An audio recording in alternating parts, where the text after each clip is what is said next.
ubuhanuzi bwa Mose igice cya 8, 11 na 12 ngo dore iminsi izaza ni ko Uwiteka Imana ivuga, nzateza inzara mu gihugu, ntizaba ari inzara y'ibyo kurya cyangwa inyota yo gushaka amazi, ahubwo izaba ari iyo kumva amagambo y'Uwiteka. Kandi 12 bazajarajara bava ku nyanja cyangwa bava ku kiyaga kimwe bajya ku kindi, bazava ikasikasi ariho buraruko, Kinyarwanda Kirundi kirimo kiraza, bajya iburasirazuba cyangwa se bazava iburaruko bajye mu buseruko, bazakubita hirya no hino bashaka ijambo ry'Uwiteka be kuribona. Ibintu murumva bitababaje? Be kuribona. Inkuru zibanziriza aha, uretse ko dukuramo inzara n'inyota by'ijambo, ubwoko bw'Imana, abantu batoranijwe n'Imana, bari barahaze cyangwa batarahaye icyubahiro gikwiriye amagambo y'Imana, bagize gutya babyima agaciro. Murabizi Imana yari ibabereye Imana, nabo bakaba ubwoko bwayo, ikabatumaho abavugishwa, ikabatumaho abahanuzi bakavugana nayo, ariko bukeye barabisuzugura, barabihaga, ntibabiha agaciro bikwiriye. Hanyuma rero ibintu tutayahaye agaciro, niyo mpamvu kugenderwamo Imana burya bigira sezo, bigira ikimeze nka cycle. Niyo mpamvu ukwiriye gucakira amahirwe, opportunity yose Imana ikuzaniye, kuko ntibihora bisa. N'uyu munsi ntusa, n'ejo ntihazaba hasa, ibiterane byashize byari byiza, ibizaza bizaba ari byiza, ariko buri gihe kiba gifite umwihariko. Haleluya. No mu bana w'Imana n'ubwo bwoko nuko byari bimeze. Igihe kigeze rero basuzuguye iby'Imana, Imana iravuga ngo ngiye guteza inzara. Muri make ijambo ryanjye rigiye kuba ingume, rizabura. Ariko mubona atari cyo gihe twigenda gusa nacyo. Hari igishobora gukubita hirya no hino kuri za bya bindi mutureberaho kuri za YouTube, ushobora gukubita hirya no hino ukabura ijambo rizima. Kandi amagambo iki igice cya mbere ntago turi basome umurongo wa 7, bageze igihe ngo bazana ibitambo ku meza y'Imana bihinyurwa. Murabizi ubundi bagombaga gutambira Imana amatungo, inyamaswa zitagira inenge, zidafite defu, nibyo bagomba. Ariko bageze igihe barabimenyera, barabisuzugura, umuntu akajya afata ikitamugirira umumaro nk'inka cyangwa itungo rirwaye ridafite imbaraga, atagurisha ngo abone amafaranga, akagifata kikaba icyo ajyana ku meza y'Imana. Muri ubu buryo biteye agahinda, amafaranga adafite icyo yakugurira, atagugura ishati nziza, atagugura ikanzu nziza, akaba ariyo ugira ituro. Cya kintu utanga umutima ntunyeganyege, akaba aricyo uzana Imana, kuko Imana murabizi iyo tuyituye ntivuga, turabisuzugura. Nuko byabagendekeye muri Maraki. Baravuga bageze ahantu baravuga ngo ameza y'Uwiteka n'amanyagisuzuguriro, ngo imeza y'Uhoraho, Bibiliya y'Ikirundi nasanze avuga ngo ni igikengeretse, nta kivuze, nta cyubahiro kirimo, twabikora uko dushatse. Tekereza kugera aho uvuga gutyo kandi uri ubwoko bw'Imana. Imana itugirire ubuntu. Haleluya. Muri make bafataga iby'Imana ivuga ntibabikurikiza, ntibizagira agaciro, bikamera nk'aho bitaba kubaho kw'Imana. Imana itugirire ubuntu. Benshi mu itorero rya Kristo uyu munsi, cyangwa bamwe, ariko banza ari bo benshi, Imana itugirire ubuntu. Twe ntituvuga ngo iby'Imana birasuzuguritse, twe ntitubivugisha amagambo, twe ntituvuga ngo iby'Imana ntibifite umumaro, ntabwo tubivugisha amagambo cyangwa ngo tuvuge ngo ni iby'umumaro muke. Ariko uko tubaho rimwe na rimwe byerekana ko ibyo bintu bidafite agaciro. Byanze bikunze, kuwa mbere ujya mu kazi, umutwe ukurya, urwaye umugongo, ubabara ahantu, urihangana, kuko icyo uzakurayo nyuma y'ukwezi gifite agaciro. Isengero ry'uyu munsi kiduteye ubukonje, ubuhenebere, kuba akazi uyaze, kugira impu zombi, ugasa nk'umukristo cyangwa ugasa n'umupagani, nuko tutagihinda agashyitsi ku by'Imana.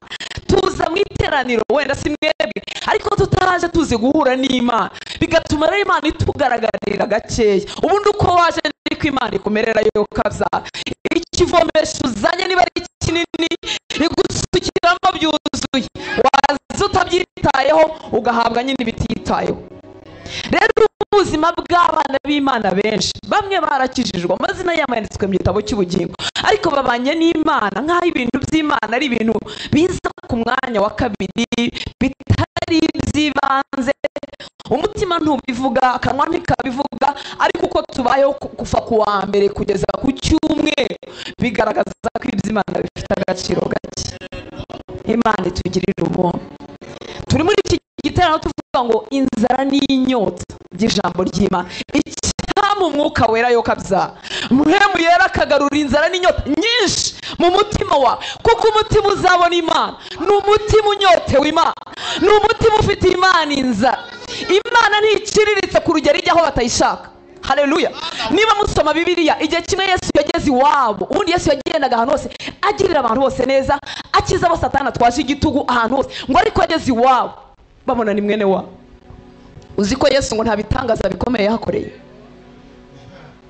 Ntibari bamwitayeho, bamucishaga mu ijisho bavuga uriya ni mwene Mariya, ni mwene Yosefu, bababaji babakene biwacu, ngo bituma hakorera ibitangaza biki. Kandi Bibiliya tubwira ngo muri we harimo imbaraga zo kudukiza.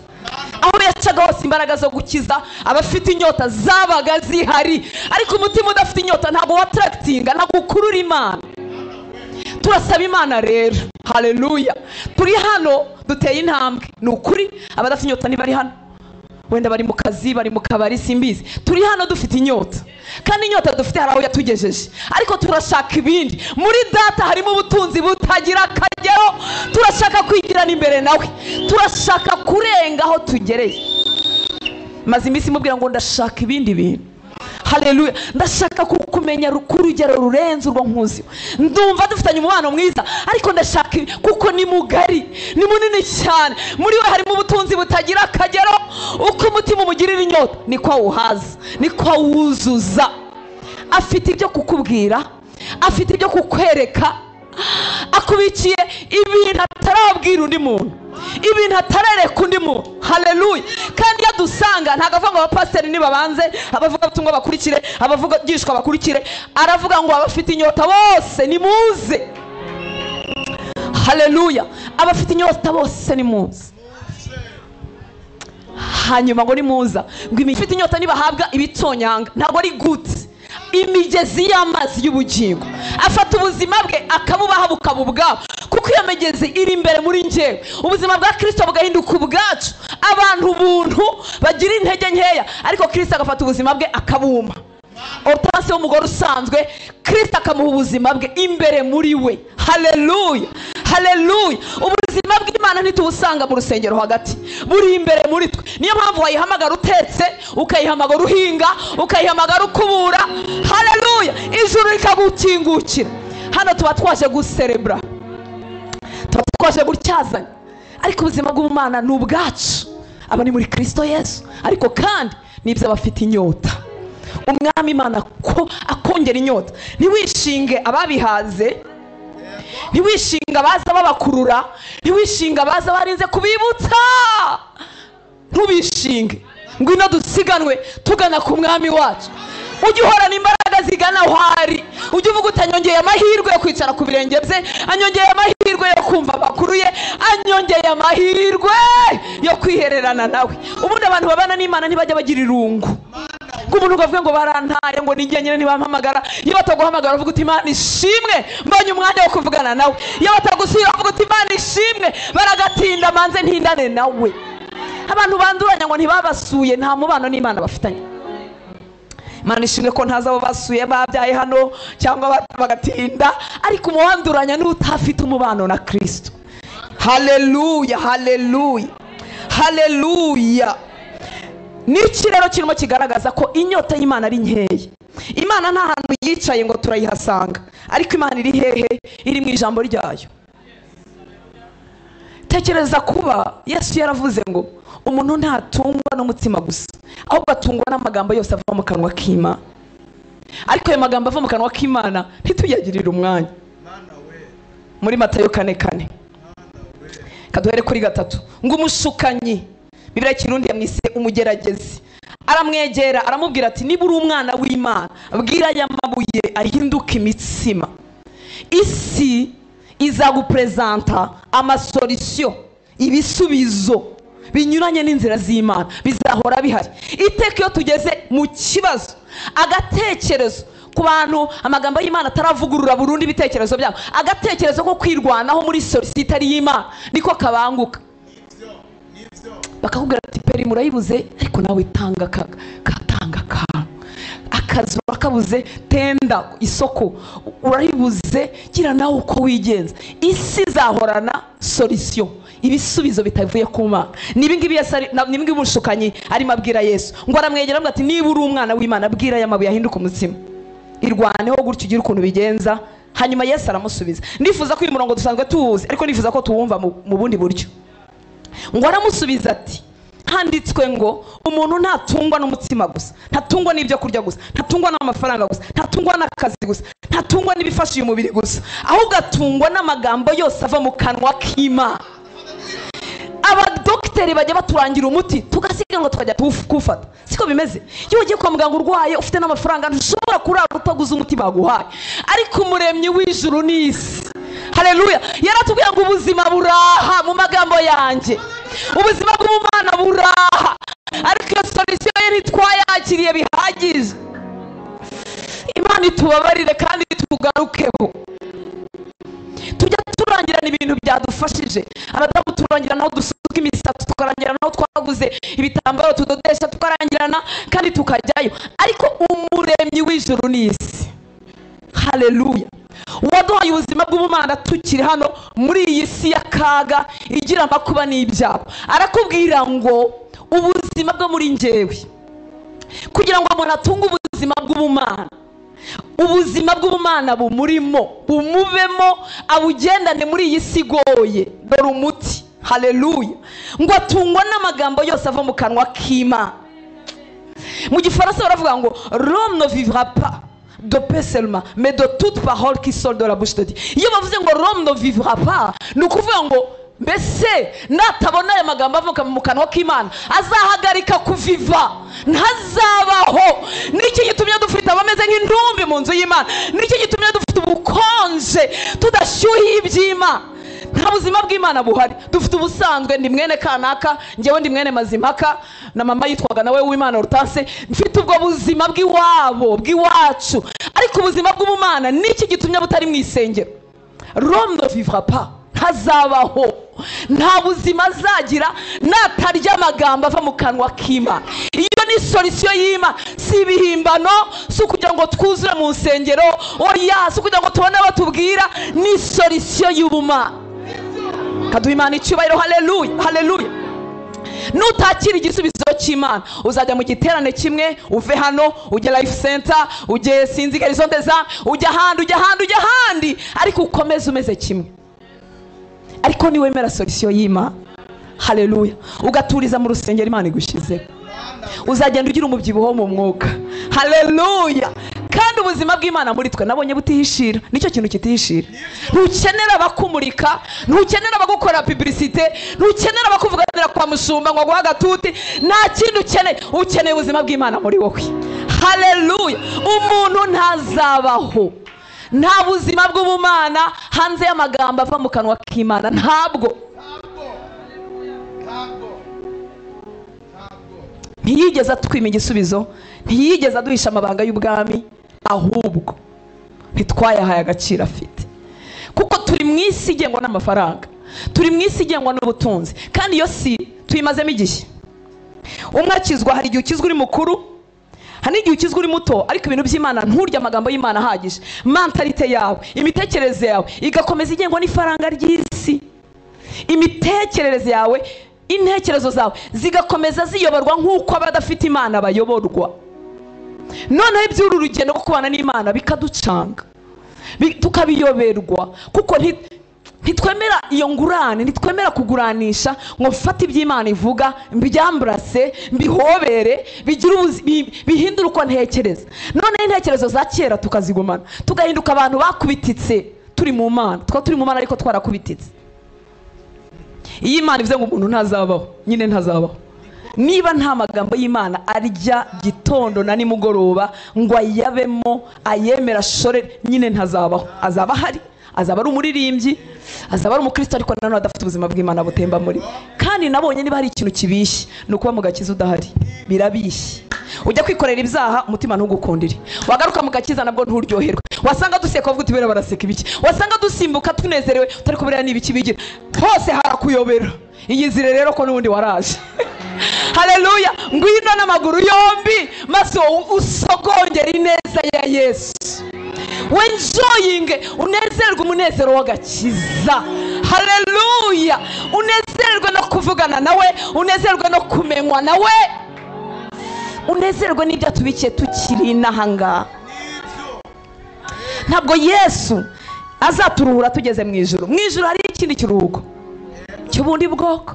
Haleluya. Ariko Yesu ntiyigeze ateganya ko ishengero rye rizabaho ari indushyi. Ntiyigeze ateganya ko abera bazabaho basuhuza umutima. Ntiyigeze ateganya ko tuzabaho dushobewe. Oya pe. Aduhera amahoro inahangaha, akaduhera ibyiringiro inahangaha, akaduhera umunezero inahangaha, twapfushije twabyaye cyangwa tutabyaye, akadutuza hejuru yabyo. Hejuru yabyo. Ibyago n'amakuba ni rusange. Ni rusange. Nta kintu kizakubaho kitabaye ku wundi muntu. Hari igihe ikintu kikubaho ukavuga uti isi nguyeho ninjye wa mbere ku isi uhuye n'ibyo, ariko nta kintu kizakubaho kitaraba ku wundi muntu. Ariko data yadusezeranyije ubuzima, ubuzima bw'Imana muri ibyo. Wikwicwa n'inzara rero uri mu nzu y'ibiryo, wikwica n'inzara dufite ameza y'umwami aduteguriye, wikwiyima ibyo wahawe, wikwiyima igisubizo kandi waragihawe, wikwanga umuti. Iyo tutabizi uvuga uti nahembwaga 100 nibiba 200 nzaba ngezeyo, baka 200 ukayabona ukumva ntiwagezeyo, ukavuga uti oya bira nibiba 500 cyangwa 1,000,000 ya frabu ninyibona bizaba bikunze nabwo ntibikunde, ukavuga uti sindabyara nimbyara bizaba byuzuye nabwo ntibyuzure. Ubuzima ni ibi, si amafaranga yiyongereye nayo ni meza murakayagira. Haleluya. Ariko ntibihwanye ntibigereranywa. Ubuzima ni muri we. Haleluya. Yesu uri mwiza. Haleluya. Imana yaturangiye ibitunga abantu bari muri ubu buzima bwo kubana nayo, ariko turanga cyangwa se tugendayo buhoro buhoro. Ubu nta mukristo utagisoma Bibiliya, bajya banyuzamo. Ariko wanyuzamo ukarya ukazabaho. Ubu se waba wageze hano? Niba uri umuntu urya unyujijemo, ngaho nawe tekereza, unyuzamo rimwe mu cyumweru ukarya indya z'umubiri. Ukanyuzamo ukarya ubugari n'umukeke, ukabunyuzamo ngo rimwe mu kwezi, ntago waba uri hano. Waba uri ndembe utabyuka n'ubwo waba uri umunyamwuka kaza. Abakristo rero benshi bajya banyuzamo bakarya ijambo ry'Imana, bajya banyuzamo bakaryumva, bajya banyuzamo bakarisoma, ariko ntiwagira umubyeyi, ntiwagira itoto, ntiwagira ikime cyo mu ijuru, ntiwagira imvura yo y'Imana ntiyahora itembye muri wowe, ntiwahora n'itoto kuva muri janvier kugeza muri December. Ntibyakunda kuko nyine urya gake. Mana tuguhaye icyubahiro. Haleluya. Haleluya. Tugahora twishakamo kuki nafite ubuzima bw'Imana, ugahora wibaza impamvu udafite ubuzima bw'ubumana muri wowe, ukabushakisha muri wowe ukabubura, ugashakisha akabaraga ukakabura, kandi twarabuhawe. Abakijijwe twese dufite ubuzima bw'Imana muri twebwe, ariko ubwo buzima bugira ibiryo bibukuza, bugira ibiryo bibuhembura, bugira ibiryo bibubyibushya. Utashyize mwiyo niyo yo mu ijuru, aho Yesu yabitwibwira ati umuntu ntiyabaho atariye bino biryo. Uzaba ariko mu mwuka, nuko Imana ari nziza yahisha amasura y'umwuka wacu. Twari kujya tubona abantu bamwe bameze nk'abarwaye bwaki, namwe muvuga bwaki, kwashi alcohol, kwashi. Twari kujya tubona umuntu wambaye abyibushye ameze nkanjye, ariko twari mu mwuka we tugasanga kwashi, bwaki mbi. Kubera iki? Umuntu wo mu mwuka ntajya arya, yaranyunyutse. Biratangaje uburyo umuntu ashobora kubona ahantu havugirwa amagambo y'Imana ariko ntayumve, kandi ahari. Haleluya. Reka mbabwire inshuti z'Imana, twese uko turi hano twemeye gukurikira Yesu, ndabihamya. Utaremeye ntiwaba uri hano kereka wazanwa no kuturuga, kandi nabwo waba ufite akazi kabi, waba ufite umurimo mubi we. Ariko ubundi twese abari hano twemeye gukurikira Imana. Twaravuze ngo yego mwami, yego mwami. Ariko ubundi yego yagombye kuba nyine yego. ibyo mpamagaramo nkaba niteguye kubijyamo. Haba umugani Yesu yaciriye abantu, ntabwo turi basome, turavuga muri Matayo 21, ngo abana babiri, umukuru n'umutoya, ngo papa yasanze umwana umwe aramubwira ngo umwana wanjye genda ujye kumpingira mu mirima y'imizabibu yanjye. Umwana aravuga ngo yego. Wa mbere ngira ngo yaranze, yaravuze ngo ndanze data ntaho njye. Asanga uwa kabiri, uwa mbere niwe wemeye, uwa mbere ngo yaremeye ngo yego data ndagenda, arangije ntiyagenda. Hanyuma uwa kabiri aravuga ngo ndanze data, arangije yisubiraho arihana aragenda. Umva ikintu kibabaje inshuti z'Imana, abo mu isengero ry'Imana, abo mu rusengero rw'Imana, abari mu itorero ry'Imana, twese twabwiye Imana ngo yego mwami, ariko ibitutungira ahangaha, ibikomeza bera, mbese tumeze nk'abantu bavuga ngo yego na oya. Yego ndaje, ariko ibyo ubwira abantu bakora njyewe ni oya. Kandi iyo oya ntituyivuga ku mubiri, ariko ubuzima tubayemo buvuga oya.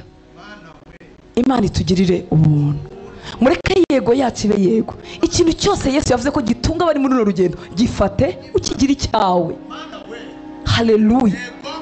Uzabona itandukaniro kubw'ubuntu bw'Imana. Maze imyaka 26 nyijijwe, nzi ubuzima bwa gikristo budafite amagambo y'Imana agwiriye muri bwo, nzi n'ubuzima bwa gikristo bufite amagambo y'Imana agwiriye muri bwo. Ubuzima bwa gikristo budafite amagambo y'Imana agwiriwe muri bwo butegereza, kandi ubwo nubwo ngo ntiyaragwiriye muri njyewe nari wa mukristo w'inyota udasiba iteraniro na rimwe kuva nakizwa, naje mitira imbere. Ubundi umuntu ari umushyitsi yicara inyuma, ariko nagize umugisha nkijijwe Imana iminyota, nahise nza nkajya nicara imbere kugira ngo mbyumve byose, nta na kimwe kincitse. Imana igira neza imiyo nyota, ariko ncikwa n'ibanga ryo kumenya ko umuntu ashobora gusoma no kwiga ijambo ry'Imana ari wenyine. Rirancika kandi rincika imyaka myinshi. Nkaba umukristo, yego ibibazo n'ingorane byari byinshi, kandi n'ubu ntaho byagiye, bimwe byarakemutse ibindi biracyahari, uko nawe ubifite. Haleluya. Ariko nkaba umukristo ukonja, ushyuha, uzima, unyuzamo agasezerano ku Mana. Hariya nayisezeyeho kubw'umugisha sinagenda nkagisezeraho mpari. Ubu namwe hano barimo abantu bayisezeyeho bahari, bakufata batuje mu giterane cya nyuma, bazamaye wa mugore wo mu Rwanda, reka tuze, ariko Mana nibidakoreka ngwino ugume mu nzu y'Imana. Hanze nta buzima buriyo. Haleluya. Hanyuma rero nari uwo mukristo ushyuha ukonje, bukeye kubw'imbabazi z'Imana, haleluya, kubw'ubuntu bw'Imana, Imana imishurira kurya amagambo yayo. Bimazemo imyaka, nayibara nkayibabwira. Haleluya. Kuva ubwo buzima bwabo ubwanjye, umwanzi yazana imyambi yaka umuriro nk'uko abigenza, sinyigira iminsi yo gukonja no kuzima. Haleluya. Morana uburyohe bw'agakiza. Ese sinyuzamo ngo ndire, ndarira ariko umutima ubuzuye ishimwe ridakorwaho. Haleluya. Yandemeye amashimwe adakama mu mutima wanjye. Iyo mbigenzuye sanga byaratangiye icyo gihe iri jambo ryambereye ubuzima. Singira irungu ndi jyenyine mba ndirimo. Haleluya. Niyo ndose ndota ndivuga. Ejo naganiraga n'umwana umwana wanjye umwe tubana, hanyuma turiwe tuganira ngira ibitotsi, yarimo ambwira inkuru nyinshi ndasinzira. None ntangira kumubwira, ngezemo hagati mukomerezamo ngo iby'Imana ivuga ibikiri biki. None arambwira ngo nase ngo uwo muntu ubwo yari inkuru nasinziriye ntayirangije, ngo none se ngo uwo muntu ngo yavuze ngo iby'Imana ivuga ngo ibiki. Ndavuga oh haleluya, sinzirira mu byanditswe. Haleluya. Uwo muntu twavugaga yari mubi ku buryo nta by'Imana yavuga, ariko ngiye nikomereje mu iby'Imana ku bitotsi byari bishi. Rero bibaho ubuzima bufite ikime cyo mu ijuru, itoto ry'Imana, fresheri yo ku ntebe ya data, fresheri yo ku ntebe ya papa. Ibibazo byo mu isi bitabuze, nta sitagira ibibazo ibaho, ntayo. Bigabanya ubukana, bikaguha agahenge, ukagira iminsi y'agahenge, bikongera bigakomanga ahandi, ntago biza bisa. Data ni mwiza, agenda ashyiramo ibintu by'imiyaga. Iwacu basigaye bavuga ngo gushyiramo imiyaga, ntago bihora bikakaye, humura, ariko ntibibura kugira ngo bikwibutse ko iwanyu atari inaha ngaha. Haleluya. Ijambo ry'Imana rero nshuti z'Imana rihetse Imana ubwayo. biteye agahinda uburyo abera badahaye agaciro iby'Imana ivuga, uburyo babigendamo gake. Haleluya. Habaho undi mugani Yesu yaciriye abantu muri Luka igice cya 14, ntabwo turi bugeyo, ngo abatumirwa babi, abatumiwe babi cyangwa bararikwa babi, abayemvite babaye babi. Ndagira ngo bigeranye n'ubuzima buri mu ishengero uyu munsi wa none. Haleluya, haleluya. Yatekesheje ibyo kurya, akora ibirori byiza, ategura pati, ategura fete nziza cyane, arangiza atanga ubutumire ku bantu babukwiriye, abantu babukwiriye. Amaze kubaho ubutumire bose, umunsi w'ibirori ugeze buri muntu wabona impamvu. Umwe ngo aravuga ngo naguze inka zihinga, naguze tracteur nge mu murima wanjye. Undi aravuga ati mfite ubukwe. Undi aravuga, babona impamvu. Ni nk'uko uyu munsi twese twagira impamvu, kavuga uti ndabanza kujya kurangura Dubai, ndabanza kujya kurangura Turkey, mfite urugendo muri France, mfite reka mbaze nagize amashuri, mwami Yesu nzaba ngukurikira. Mwami urabibona abana ni batoya, sinagira umwanya wo kuba mu ijambo ryawe. Mwami urabibona nibwo ngishaka, ndacyakeneye kunezeza uwo nashatse, umugeni wanje, umugabo wanje ndacyakeneye Mana nzaba ngukorera, nzaba ngushakana umwete. Babona impamvu abari babikwiriye. Hanyuma umwami w'abami, haleluya, atumira abatari babikwiriye. Njya nibwira ko ndi muri abo ngabo, haleluya, batari babikwiriye. Uzi yuko igihe wavukaga mu nzu y'abasenga, burya Imana yari iguhaye ubutumire. Uzi yuko igihe wabaye umuturanyi w'urusengero, burya Imana yari iguhaye ubutumire. Uzi yuko igihe wumvise ijambo ry'Imana, igihe wabanye n'umuntu ukijijwe mu nzu, burya Imana yari iguhaye ubutumire. Ariko benshi barabusuzuguye ntibabuha agaciro. Hanyuma bataragize aho bahurira n'ijambo ry'Imana, abavutse mu miryango itamenya Imana, abatari bemewe nkatwe, ubutumire butugezeho tubusimbukirana vuba cyane, kuko n'ubwa mbere twari twumvisha ibyo bintu. Haleluya, haleluya. Imana yagennye ko tuzagira umubano wacu mwiza nayo turimo dukora ibyo dukora. Mwese nimuzava mu bucuruzi ngo muze mu bapasiteri, mugomba kubyara abandi mukarera abana, mugomba gukora akazi gasanzwe mu mabiro mukoreramo, ariko umubano wanyu n'Imana ukabutoshye. Haleluya. Ujye si umwihariko w'abavuga butumwa. Ibi ni ibiryo by'abana b'Imana twese.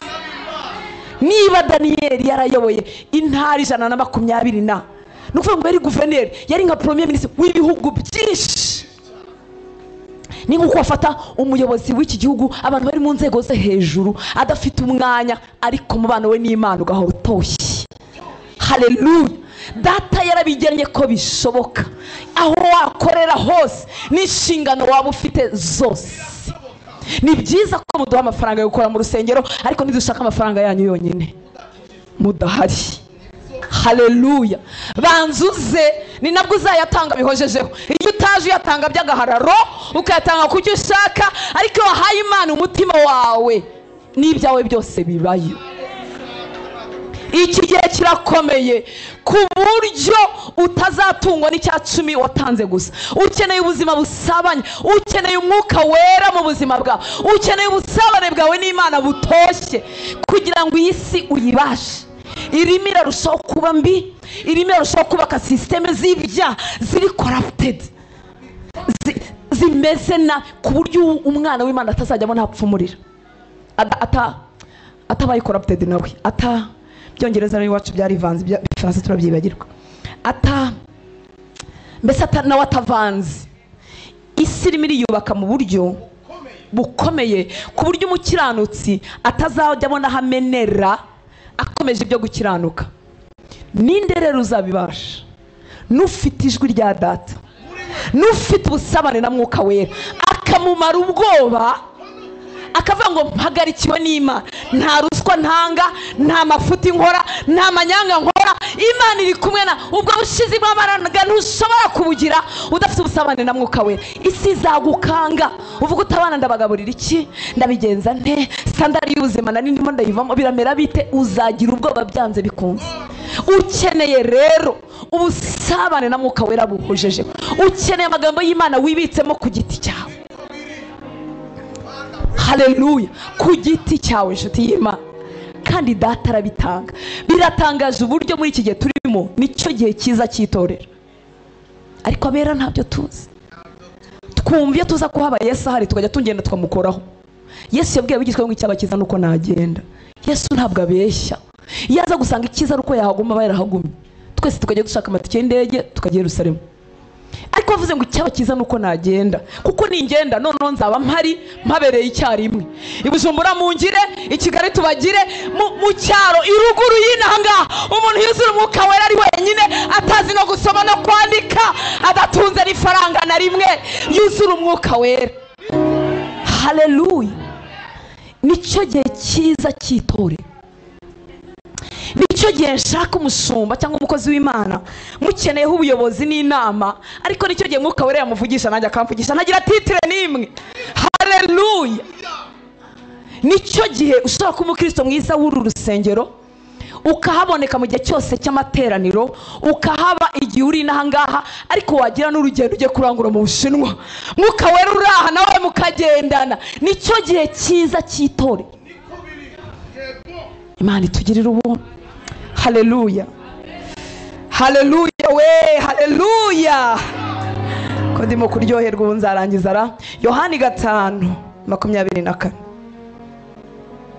Ubutumwa bwiza bwanditswe na Yohana igice cya 5:24. Ngo nukuri ndababwira yuko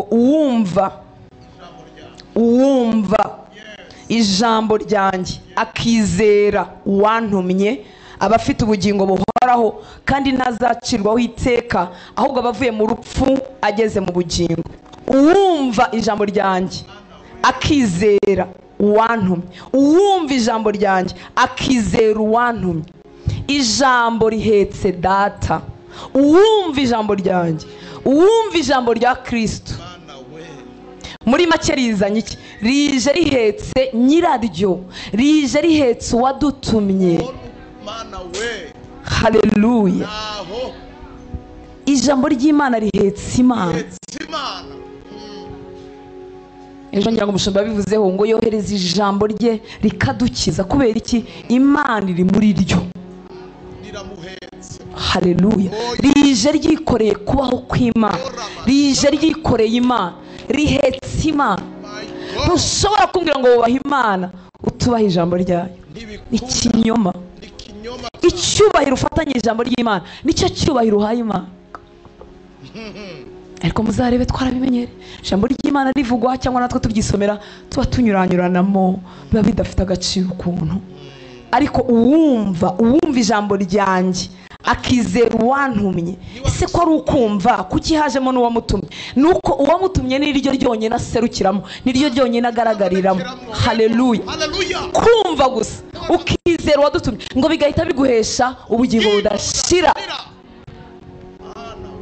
Haleluya! Imana itugirire neza, bikaguhesha ubugingo budashira kandi ntuzacirwaho iteka. Kumva gusa biguhesheje gukurwa mu rupfu ukagera mu bugingo budashira.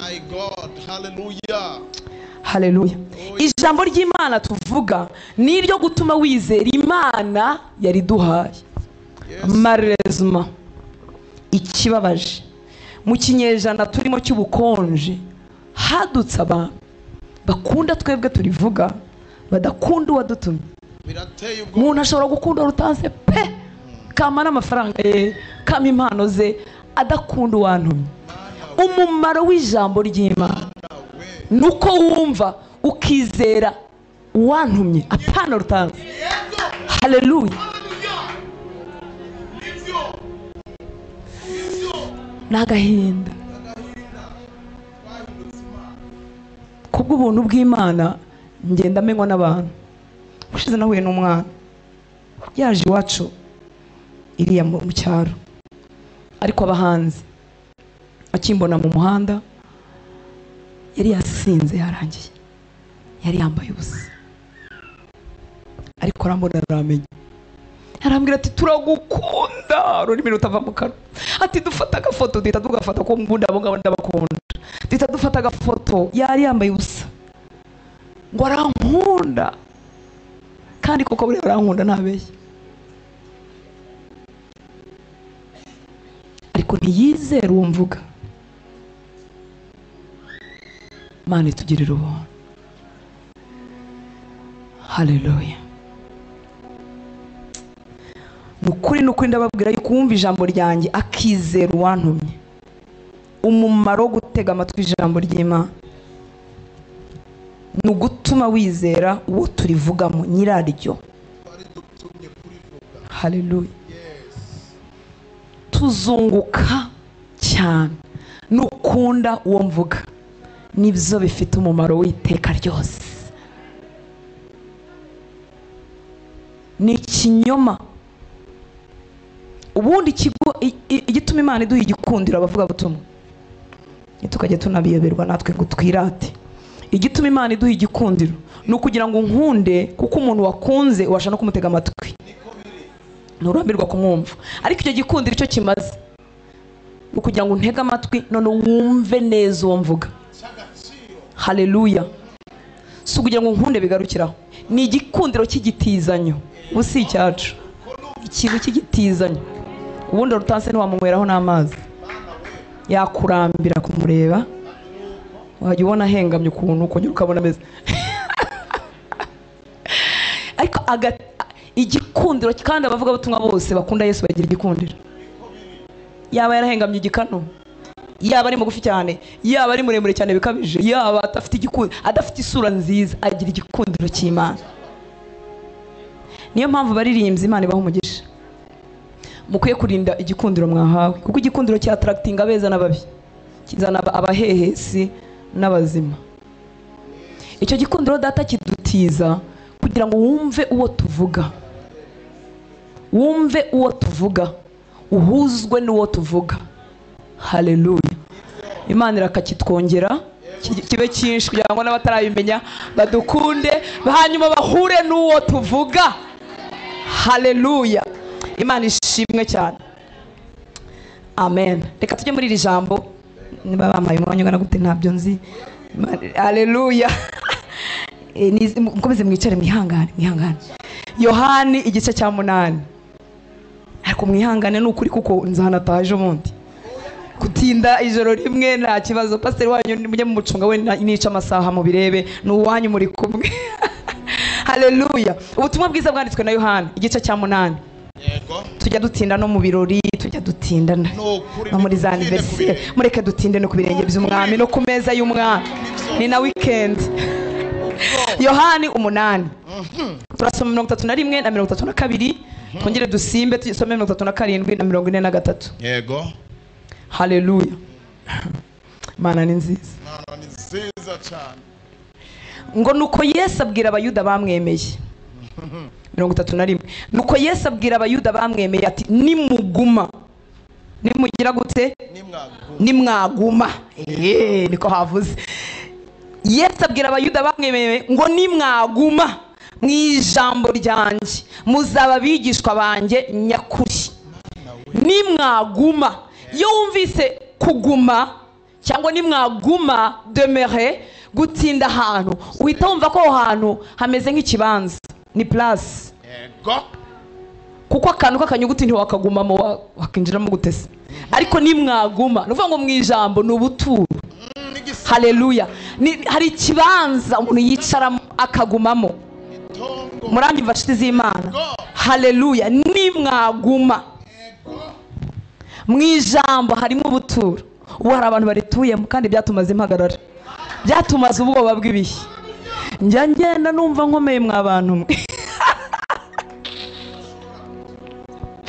Kubera iki? Ryambereye ikibanza, ryambereye ubuturo, ryambereye ubwihisho, numva nshinganye bikomeye. Haleluya. Nimwaguma ni ukuvuga ngo birakunda ko umuntu yagumamo. Haleluya. Nimwaguma mu ijambo ryanjye muzaba bigishwa banjye nyakuri. Muri make muri uru rugendo rw'agakiza ntabwo byagenwe ko umuntu yikoza yacomokokayo. Ni ahantu ho kugumayo gusa. Abataguma barahombye, barumagaye, barapfuye bahagaze. Nta bukristo bwo kwikozayo. Nimwaguma nta mukristo visita, nta visite. Nimwaguma mugatura nibwo muzaba bigishwa banjye nyakuri. Kuba umwigishwa wa Kristo bizanwa no kuguma. ntuvuge uti se ko ntabyumva ko ntabasha. Ongera ugira gute? Ugume. Si ikibazo cyo kubyumva no kutabyumva no kutabyizera. Ukuguma niko kwizera kwawe kuduga, niko kuzamuka, niko kwiyongera. Nugira gute? Nuguma. Ntabwo uvuga ngo ntazi icyo yampamagariye, ko ntazi impano yanjye. Oya, uraguma. Haleluya. Ukuguma umuhamagaro uzatomoka, umenye impano zizamenyekana. Ukugira gute? Uguma. Haleluya. Iyo tugumye rero, nimwaguma namwe muzamenya. 32 namwe muzamenya ukuri, kandi ukuri niko kuzagira gute? Kuzaba batura. Haleluya. Muzohabwa kwidegembya byuzuye. Haleluya. Mwidegembyo nyawo, uri total, wuzuye. Imana ishimwe cyane. Tuzamenya ukuri, kandi ukuri kuzaduhereza umwidegembyo. Deliverance total. Haleluya. Utagumyeyo ntuhura nuko kuri, uzagira umwidegembyo w'igice. Nasanze rero nubwo tuvuga umwidegembyo wuzuye, ariko abantu bafite umwidegembyo wuzuye ntago tubazi, turababona. Aba tubona bafite invirus, ubuzima buri successful. Aba tubona bagereranyije, ukabona abanye n'Imana neza somehow, ukabona afite itoto ry'agakiza, ukabona afite umunezero. Uzi ko buri mwidegembyo wabo nawe uracyari igice, ariko icyo gice kitubeshejeho, kizanye itandukaniro. Muzi yuko hari undi mwidegembyo urenzeho, ku buryo nta gace kagize ubuzima bwawe gasigara gatsikamiwe. Nta gace, nta domene y'ubuzima bwawe nimwe isigara irimo agatrasi k'isi, irimo agatrasi ka Satani, irimo agatrasi k'iby'iwanyu, irimo agatrasi ka karande. Namwe muvuga karande. Umwidegembyo uri total, wuzuye. Abera bo ufite ntago tubazi, ariko bageranyije bageze nko kuri 50% cyangwa 40. Ni batwebwe bafite itoto ry'agakiza. Haleluya. Ni batwebwe ushobora gusangana umunezero w'agakiza kuva ku itariki ya mbere z'ukwa mbere kugeza muri December. Ni batwebwe ushobora kubona dufite imbaraga zo gukorera Imana, ishyaka ryinshi. Umwidegembyo wuzuye turawubikiwe. Nimwigira imbere rero, wikwemera kusigarana akantu na kamwe muri wowe kadatunze Imana, na kamwe ak'umubiri, ak'umwuka, ako mu marangamutima. Ntukwiriye kwemera ko akantu na kamwe gasigara katari mu ijuru muri twe. Ntabwo, niba hariho umuntu udaflata ni Yesu. Ntashobora kuvuga ngo muzabona umwidegembyo wuzuye atari ibyo avuga. Nibyo yaminingaga, ibyo avuga nibyo yavugaga. Ariko nureba abana b'Imana uzasanga nagira umugisha akagira umwidegembyo muri finance, mbese agaca agahigo k'iwabo akarengaho akagera aho iwabo batageze, agatunga utuntu tw'udufaranga. Ariko mushake mu by'umwuka usanga ntazi ijwi ry'Imana, usanga ntafite umunezero w'agakiza, usanga umunezero ugarukira ku mafaranga. Amafaranga nayo atanga umunezero, mwitonde. Ariko ugasanga umunezero ugarukiya ntazi icyo Imana ivuga, ntazi icyo yaremewe. Mu marangamutima ari huzuye umunezero, ukajya usanga birahengamye ukuntu. Hanyuma rero abandi nabo bafite impano z'Imana n'umwuka we oya bafite impano, wajya muri finance ugasanga zero, wajya mu marangamutima ugasanga ni ibikomere, ni ibisenzegeri, barababaye, bananiwe kubabarira biwabo. Onkre we wanze kumushyira mu ishuri ntaramurekura, mu marangamutima hararwa, ntanezerwa, ntaseka. Kandi impano z'Imana zirahari, ziriyo. Ashobora kuguhanurira ariko nta kanezere, maze kuguhanura ahita ikinyi ryinyo kurindi. nta umwidegembyo wuzuye ntawo tuzi, ariko data yarawusezeranye. Bakundwa, yarawusezeranye n'uwacu, yarawusezeranye n'uwacu. Ijuru ryatura muri twebwe tukiri inaha ngaha. tugahinduka abantu bafite Imana muri bo. Yamvuye ibikomere, ikankiza imvunane, ikankiza abanyanzi, ikampindura umunyarukundo wuzuye, impakama kubabarira bose, ngasigara ntagira umwanzi, ngasigara ntagira uwo ntekereza nabi, ngahorana umunezero udashira, nkaba mfite icyo Imana ivuga. Haleluya. Ibyo mpamagarira gukora nkaba mfite imbaraga zo kubikora, nkaba mfite kandi provision ziva mu ijuru. Katumuha icyubahiro. Wazanywe no kutubohora, wazanywe no kuduha umwidegembyo wuzuye, arakabaho, aragahabwa icyubahiro. Utarakoze umurimo igice arakabaho. Ntabwo yashakaga ko tugira ibintu by'igice, ibintu bituzuye. Niba hari ikintu gituma umuntu yazinuka iby'agakiza, ni uguturana n'umukristo w'umurakari, ukabona buri munsi aba afite Bibiliya nini nk'iyi yanjye bantije, ariko ninde utagira umunezero? Ni uwo mwene data muturanye. Niba hari ikintu cyatumye abantu bazinuka iby'agakiza, nuko nta bumana badusangana, bagasanga turi umukonjera, ntitugira urukundo namba, kandi tudasiba kuba mu mwuka, si uguhekenya amenyo. Ikintu gikurura ni nacyo Yesu yadukuruje, ni urukundo.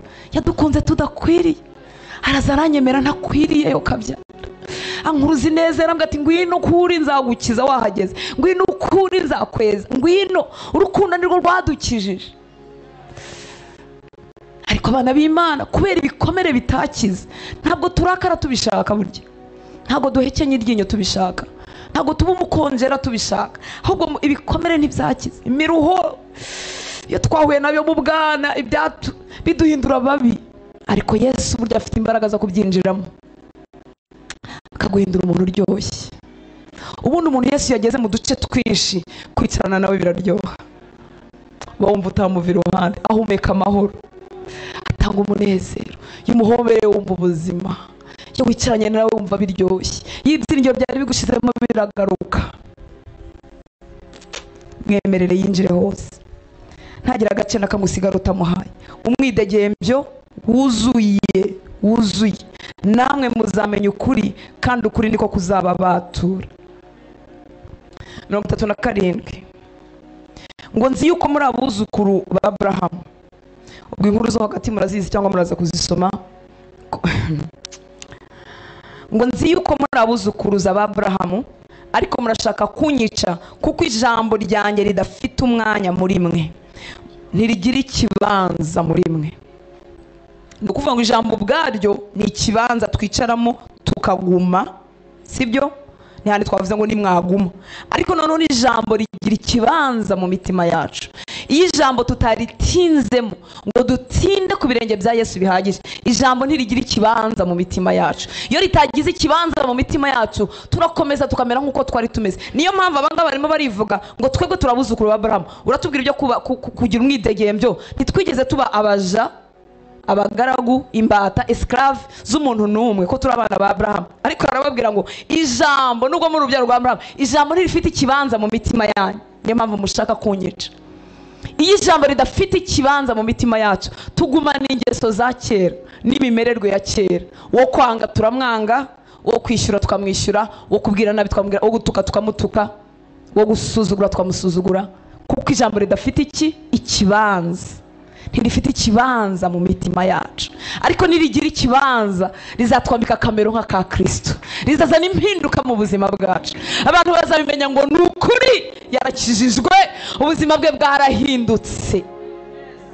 Ngo impamvu mushaka kunyica, muravuga ko mufite ijambo, ariko ryo ntirifite ikibanza mu mitima yacu, ntaririmo mu yandi magambo.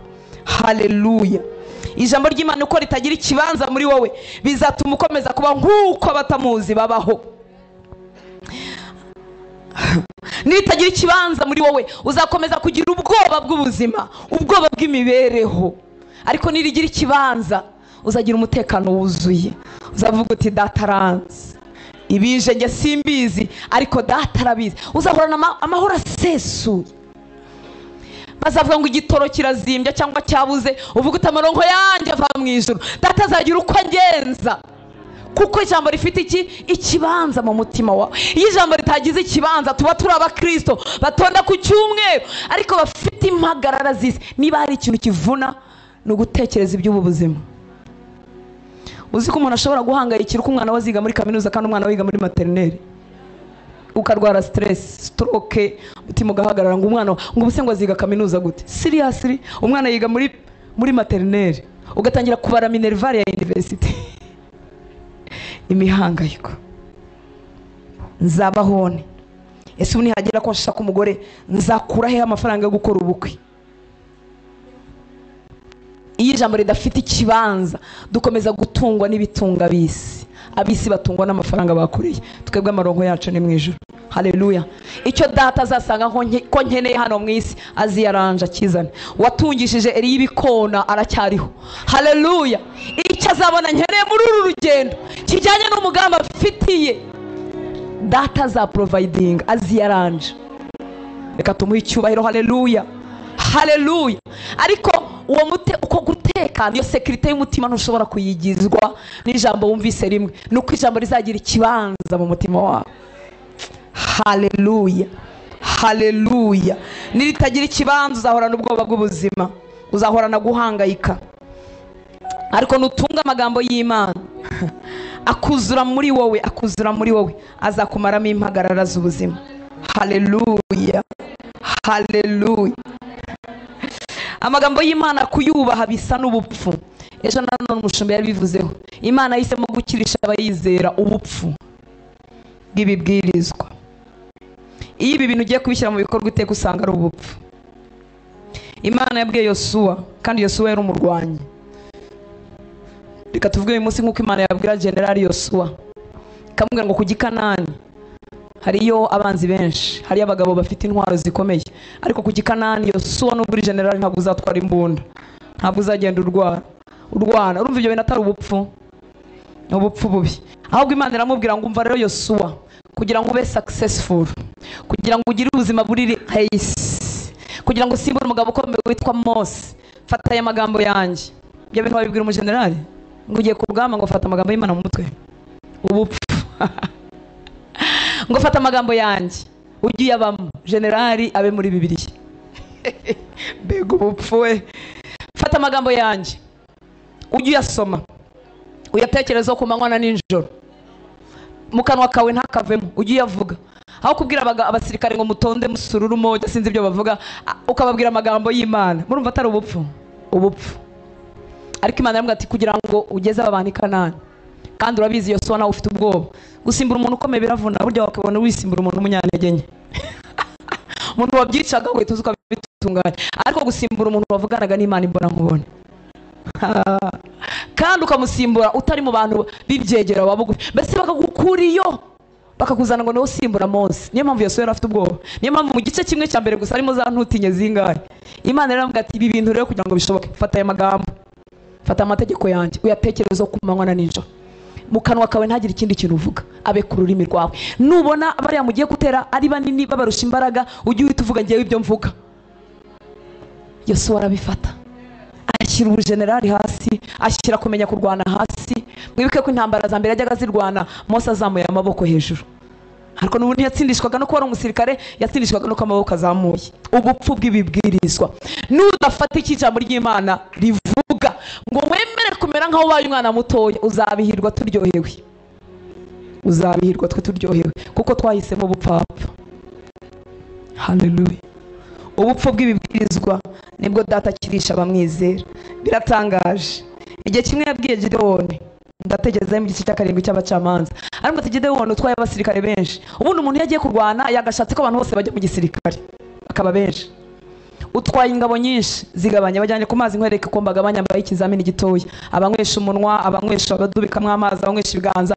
Ikizamini baragikora, hasigara 300. Hasigaye 300, aravuga ati ubu nabwo nubwo ari 300 ntabwo mutwana imbunda, mugiye gukora ibintu by'ubupfu. Muvuga ibibindi, ibibindi mugiye gufata ibibindi bya Rwanda, mugiye gufata ibibindi. Nimurangiza mufate urumuri nk'uko wafata buji. Ubwo ugiye ku rugamba na buji, ufate buji, ufate ikibindi. Kandi nimugerayo yaba Imana yabwira ati nimugera muzabibateri, nabyo si ko ari kubibatera, ngo ko ari kubikubitana. hari umuntu unyumvise? Ni gute wakubitana ikibindi umwanzi agapfa? Ni gute wazunguza urumuri umwanzi agapfa? Ariko Imana yahisemo gukirisha abayizera ubupfu bw'ibibwirizwa. Fata ijambo ry'Imana nk'uko riri maze ubeshweho naryo. Uzahorana itoto n'amahoro adashira, uzahorana imbaraga zidakama. Katumuha icyubahiro. Haleluya. Yabyoroheje gutya kugira ngo abize n'abatarize, abatunze n'abadatunze, twese tugire umugabane wacu. Haleluya. Reka tumuhe icyubahiro. Haleluya, haleluya. Imana yarabujije Dawidi kuzabara ingabo. Ubundi umuntu wese ukwiye kugira igisirikare gikomeye agomba kuba afite azi umubare w'ingabo, akamenya hakenewe izindi akazishyiramo. Ariko rero babuje kuzabarura ingabo kugira ngo batazibarura ejo bakizera amaboko y'ingabo, bakavuga ngo dufite nyinshi tuzatsinda cyangwa dufite nkeya tuzatsindwa. Imana irabimubuza. Igihe kimwe Satani yoshya umutima we arazibara. Kubera iki Imana yashaka ko atabara ingabo? Kwari kugira ngo Uwiteka azababere ubaneshereza. Haleluya.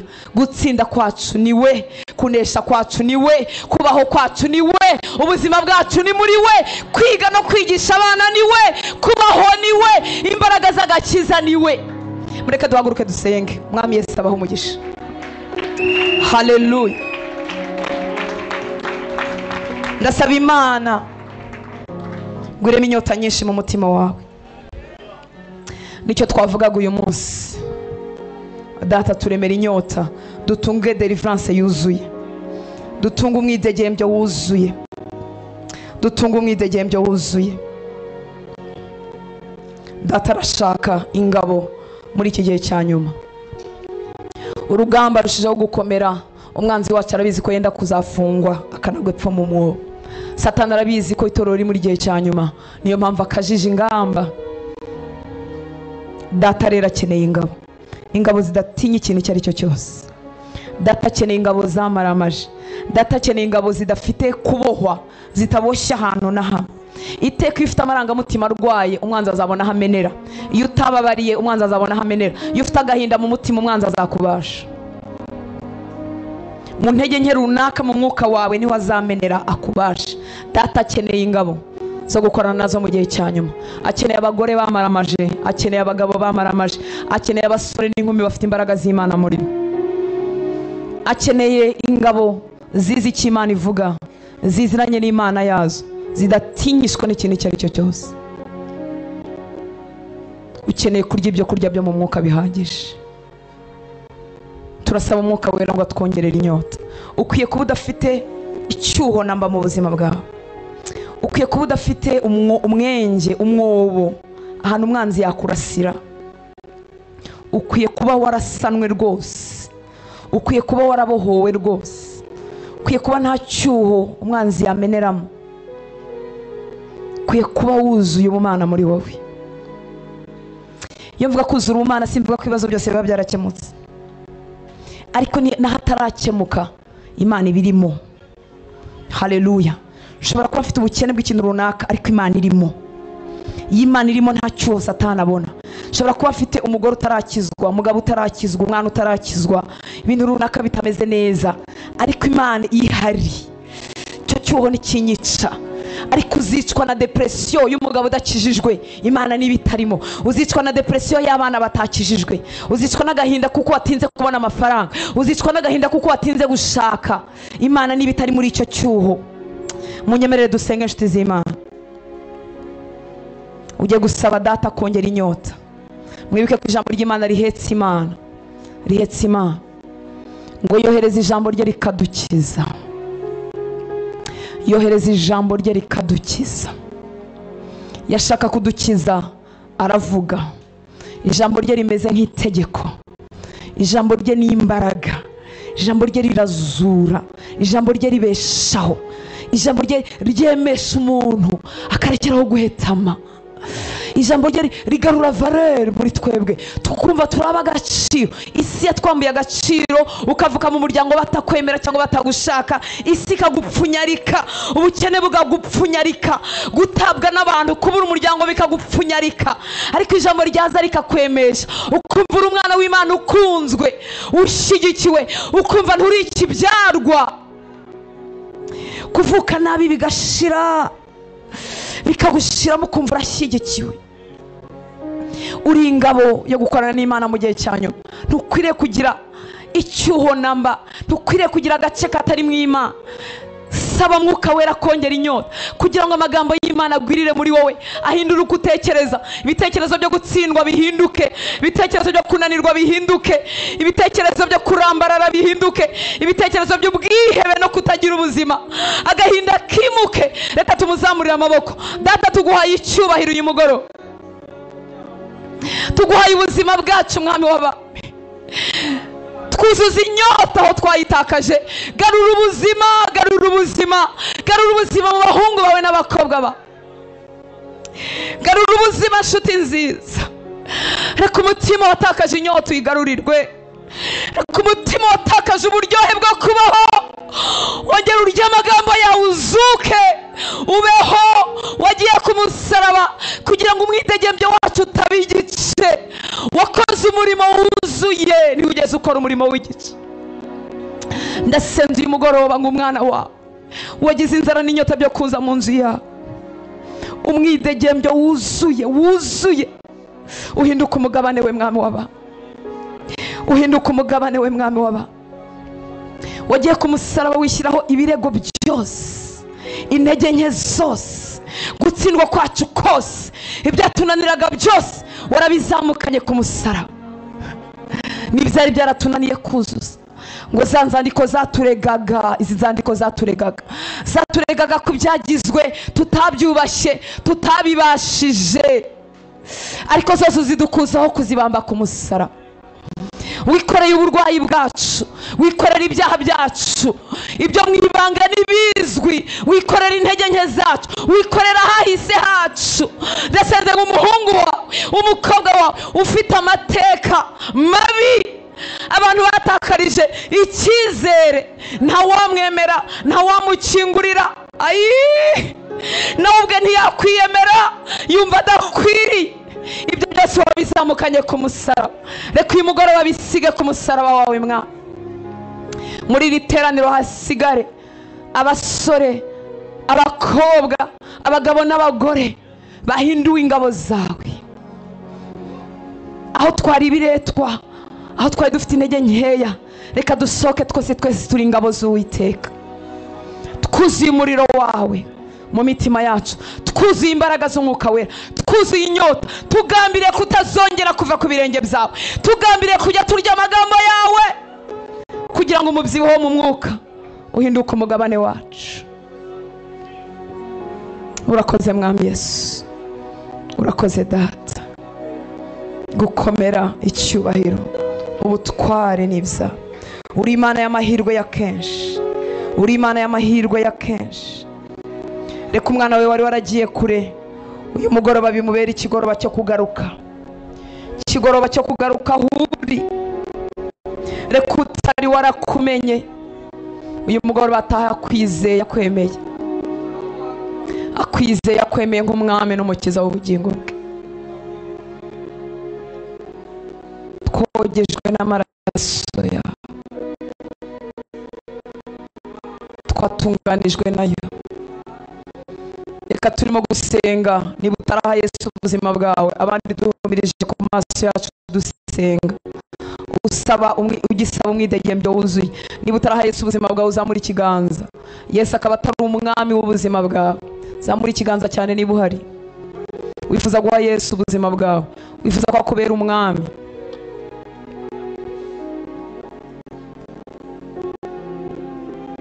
Imana iguhe umugisha, Imana ikugire neza. Ndabona umuvandimwe umwe hariya wazamuye, ndabona n'undi wazamuye akaboko. Imana ibahe umugisha. Turabahamagara bakaza imbere. Reka muze hano imbere, umushumba arabafasha gusenga. Ngwino winjire mu munezero wa Data, ngwino ubabarirwe ibyaha byawe byose. Reka tukoma amashyi isengero ry'Imana tubakira, tunezeranwe nabo, kuko mu ijuru hari impundu, mu ijuru hari impundu.